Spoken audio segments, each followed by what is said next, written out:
Udaro, Uztailean, Donostiako, Gasteizko eta Getzoko jaztaldiei eta Hondarribiko blues jaialdiari esker Euskadi oporretako leku paregabe bihurtzen da musika maite dutenentzat.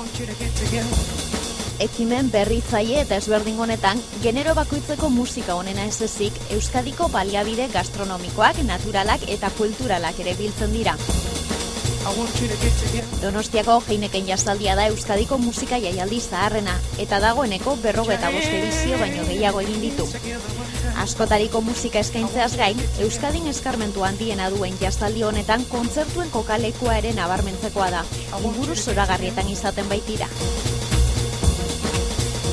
Bizkaian jazz honena Getzon entzun daiteke, egun horietan kostaldeko herria New Orleans txiki bat bihurtzen da.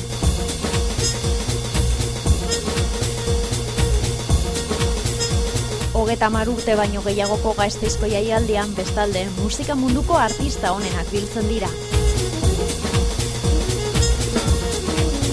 Azkeneko urteetan, halaber, hitzordu berria dugu Euskadiko musika jaialdien ibilbidean, historiako bluesik onena entzuteko hain zuzen.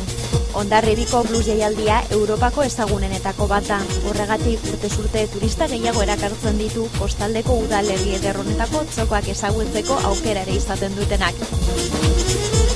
Jaialdi hauetaz gozatzeaz gain, Euskadiko erakarpen turistiko guztiak ere ezagutzeko musika sortak daude. Sorta hauen bidez bizitariak antolatutako bidaiak eros ditzakete. Hegaldia, ostatua, jaialdira joateko garraio eta sarrerak adibidez, barnean hartzen dituztenak. Euskadin jazz eta blues honenaz gozatzeko modu eroso, erakargarri eta erraza.